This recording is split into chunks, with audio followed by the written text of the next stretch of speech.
पौराणिक कथाएं पद्म पुराण से सीता सुखी संवाद। एक दिन परम सुंदरी सीता जी सखियों के साथ उद्यान में खेल रही थी। वहां उन्हें एक सुख पक्षी का जोड़ा दिखाई दिया जो बड़ा मनोरम था। वे दोनों पक्षी एक डाली पर बैठकर इस प्रकार बोल रहे थे, पृथ्वी पर श्री राम नाम से प्रसिद्ध एक बड़े सुंदर राजा होंगे। उनकी महारानी सीता के नाम से विख्यात होंगी।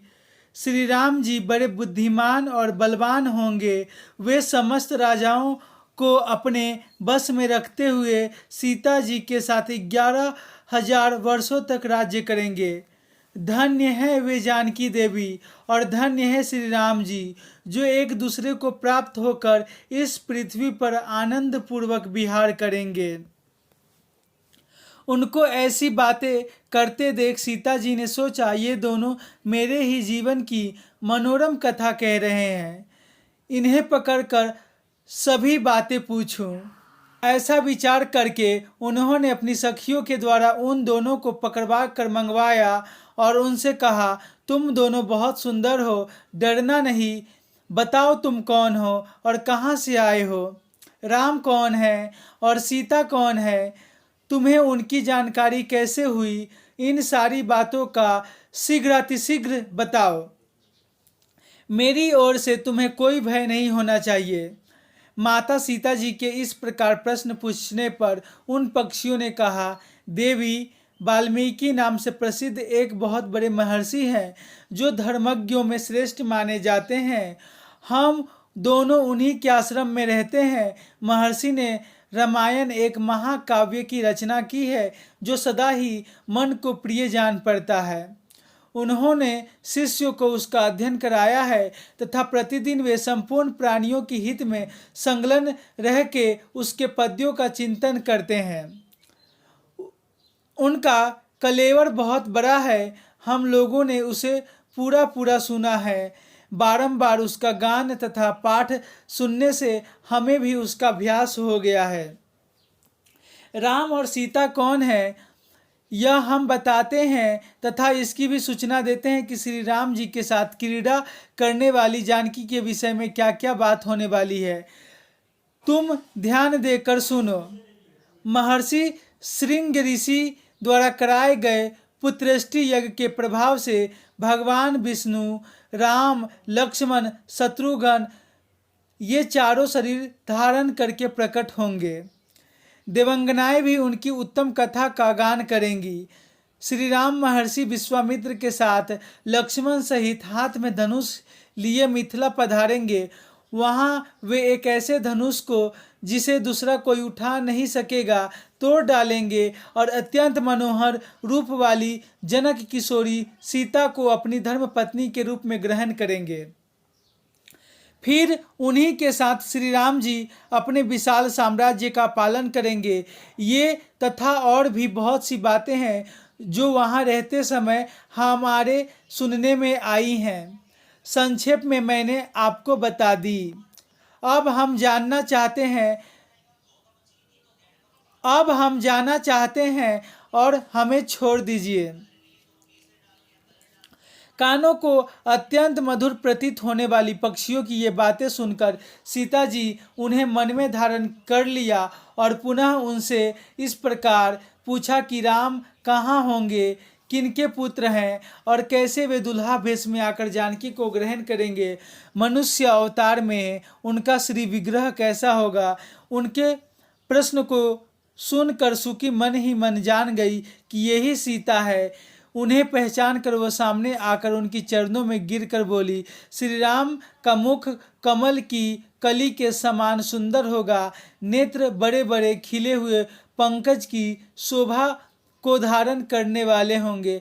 नासिका ऊंची, पतली और मनोहारिणी होगी। दोनों भाव सुंदर ढंग से मिली होने के कारण मनोहर प्रतीत होंगी। गला शंख के समान सुशोभित और छोटा होगा। वक्ष स्थल उत्तम चौड़ा और शोभा संपन्न होगा। उसमें श्री वत्स का चिन्ह होगा।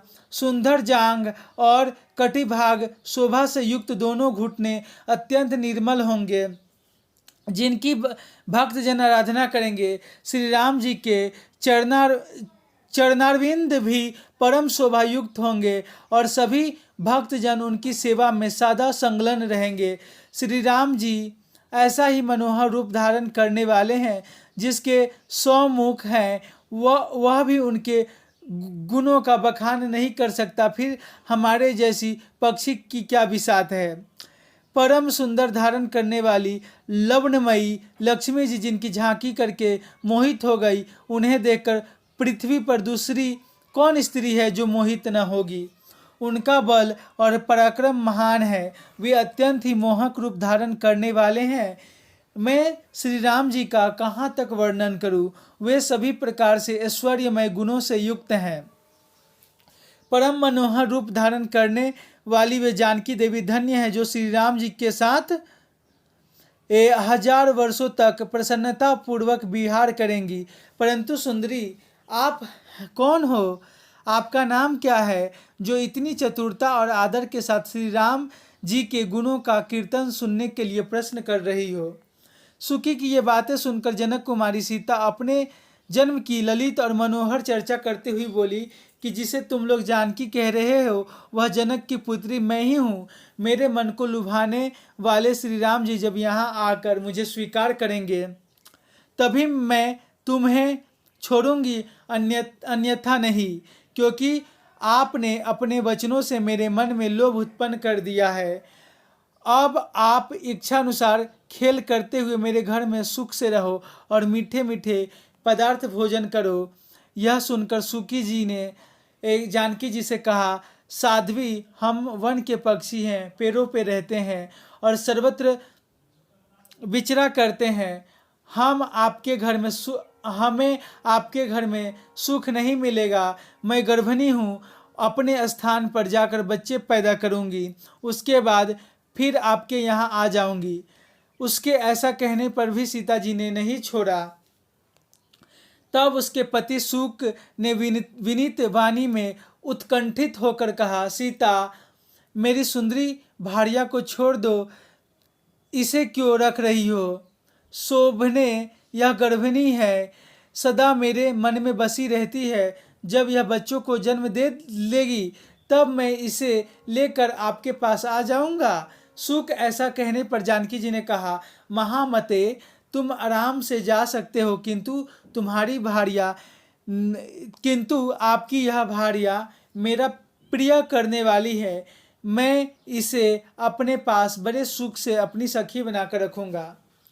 यह सुनकर पक्षी दुखी हो गया। उसने करुणा युक्त वाणी में कहा, और योगी लोग जो बात कहते हैं वही सत्य है।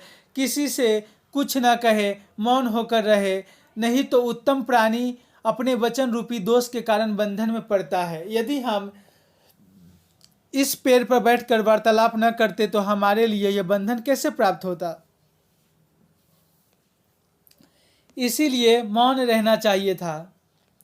इतना कहकर पक्षी पुनः बोला, सुंदरी, मैं अपनी इस भार्या के बिना जीवित नहीं रह सकता, इसीलिए आप इन्हें छोड़ दीजिए।